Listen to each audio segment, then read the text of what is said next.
pertanyaan berikutnya itu pasti ya nggak adil dong kalau kita bandingkan langsung seperti ini. Kenapa? Karena kalau kita ngomong seperti ini aja, itu yang paling banyak keluar ya sekitar mungkin di mining ya, itu yang memang per PBV-nya biasanya kecil-kecil. Oleh karena itu, kita akan buat the next levelnya lagi, tabel the next levelnya lagi. Apa itu?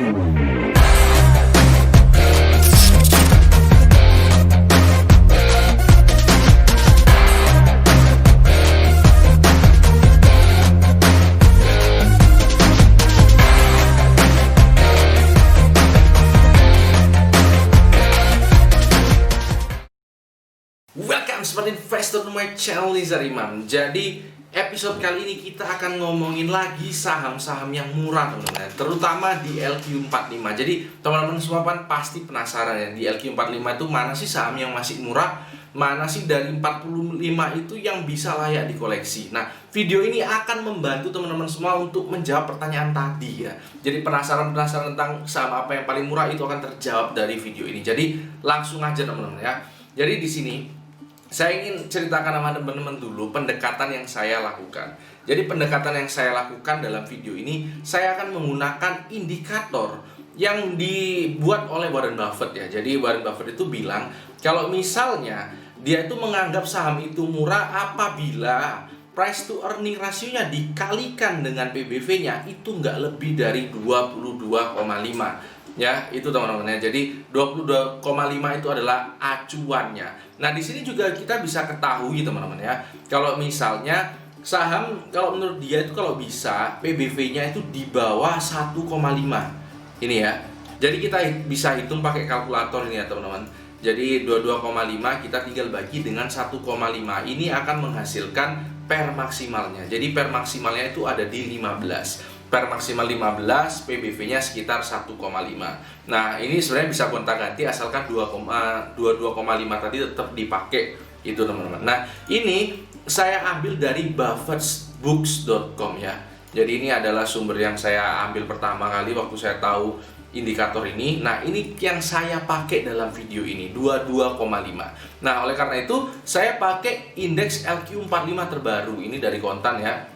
Ini periode Agustus 2020 sampai Januari 2021. Ada 45 saham. Kemarin kan waktu saya buat video beberapa minggu yang lalu itu saya pakai IDX 30 ya. Nah, itu ada yang bilang itu terlalu kecil lingkupnya. Oke, saya buatkan lingkup yang lebih besar biar kita dapat gambaran lebih banyak tentang saham-saham ya, terutama di LQ45 ini. Jadi, datanya per PBV-nya saya ambil dari RTI ya, seperti biasa. Kita bisa lihat dari sini nih, misalnya contohnya Wika. Kita bisa lihat langsung dari per sama PBV. Nah, ini yang saya ambil, data ini yang saya ambil teman-teman.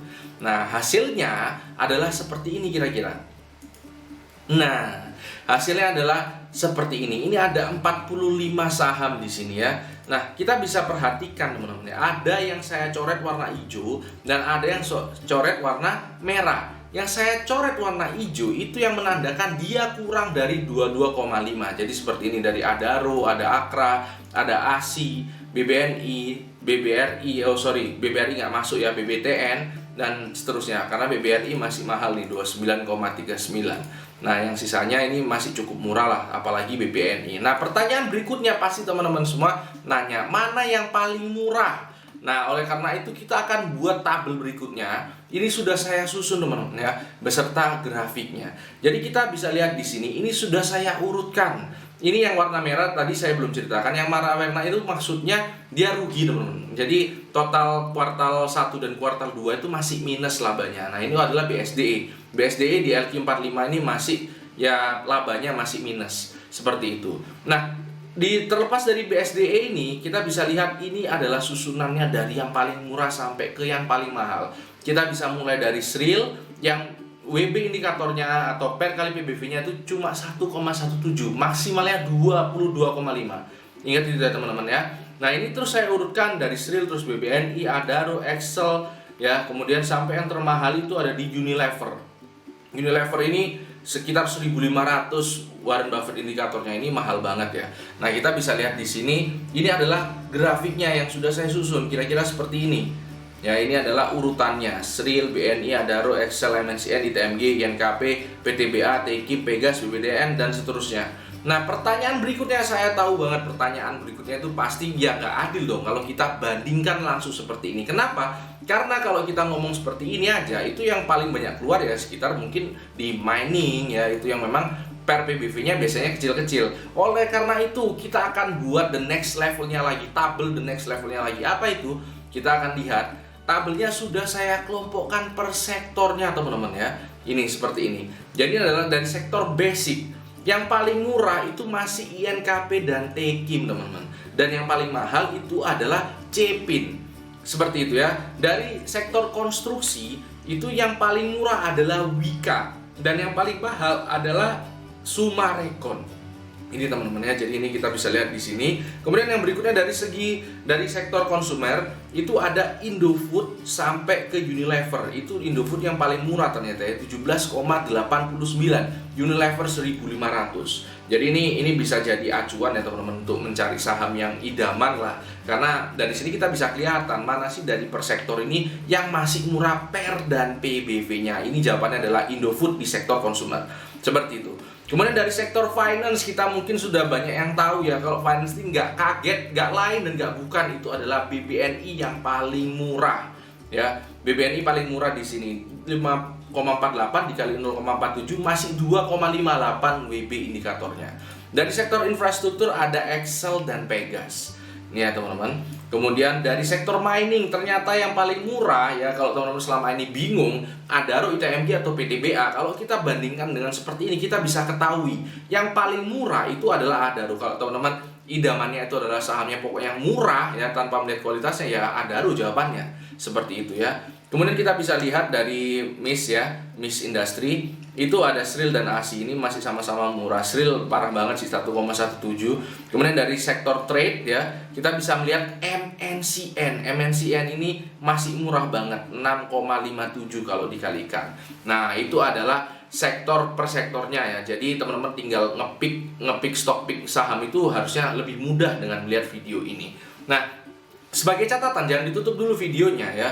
Ya, sebagai catatan saya ingin mau beritahukan sama teman-teman semua. Yang pertama, ini penting banget, ada 3 catatannya. Yang pertama, jangan kaget kalau ada value trap. Jadi value trap itu apa teman-teman? Value trap itu seperti ini akan saya tunjukkan ya. Nah, Wika sekarang ini terlihat murah. Kenapa? Karena kuartal keduanya itu belum muncul teman-teman. Nah, jadi di saham LQ45 itu belum semua melaporkan laba kuartal keduanya. Bisa jadi kalau laba kuartalnya kurang bagus ya, di sini kurang bagus nanti, itu bisa menyebabkan pernya jadi lebih mahal. Ya, seperti itu. Jadi saya akan ambil contoh lagi ya, selain Wika itu adalah Excel. Nah, Excel ini sekarang pernya masih terlihat cukup murah nih ya. Excel ini adalah sekitar pernya 4,49, murah banget teman-teman ya. Kenapa? Karena kuartal 2-nya itu belum muncul laporannya. Bisa jadi kuartal 2-nya itu jeblok. Karena saham-saham yang lain itu seperti itu juga. Kita lihat BSDE aja. BSDE ini saya login dulu. BSDE ini di sini kita bisa lihat ya. BSDE. Nah, ini minus teman-teman ya. Ini padahal waktu kuartal 1 itu nggak parah-parah banget ya. Kuartal 2 itu hancur. Hampir semua saham seperti itu. Jadi jangan kaget kalau misalnya saham yang belum mengeluarkan laporan kuartal kedua itu nanti jadi lebih mahal kalau waktu keluar kuartal keduanya. Seperti itu. Jadi hati-hati ya, cek ulang ya. Nah, yang kedua teman-teman ya, ini yang nggak kalah penting, catatan kedua ya, kita bisa lihat di sini ya, dari Excel ini. Kalau misalnya yang murah itu adalah Sril ya. Di sini Sril. Nah, di sini juga kita bisa lihat ada Unilever tuh mahal banget perbandingannya. Nah, apakah langsung bisa dibandingkan seperti itu? Ya, sepertinya sih bisa-bisa aja ya, karena PER itu kan indikator general. Tapi teman-teman ya, ada baiknya kalau kita bandingkan dengan PER saham itu sendiri secara historisnya. Jadi 5 tahun ke belakang kita bandingkan ya. Contohnya kalau misalnya Sril ya. Sril itu kan biasanya ya memang PER-nya di 5, 4 ya, nggak sampai 10 lah, nggak nyampe 10 rata-ratanya. Kalau kita bandingkan dengan Unilever yang rata-rata pernya memang 50-an, 40-an ya jomplang. Itu kita nggak bisa bandingkan langsung seperti itu sebenarnya. Tapi saya sebenarnya sudah buat video ya tentang diskon seperti itu ya, cara menggunakan PER yang kita bandingkan beberapa tahun sebelumnya. Itu teman-teman bisa lihat di video saya yang ini teman-teman ya. Nah, big discount ini, teman-teman bisa lihat di situ, itu ada saham-saham blue chip yang paling sering ditanyakan. Teman-teman bisa lihat hasil analisa saya 2 bulan yang lalu tentang diskon pair seperti itu. Nah, kemudian catatan yang ketiganya saya ingin kasih tahu sama teman-teman semua, ini masih pakai pair dan PBV ya. Ini sangat simpel banget ya. Nah, artinya ya teman-teman harus pertimbangkan juga dari aspek-aspek lainnya. Melihat murah atau enggaknya itu bisa seperti ini, tapi akan lebih baik lagi kalau lebih detail lagi. Jadi teman-teman harus tetap analisa sendiri.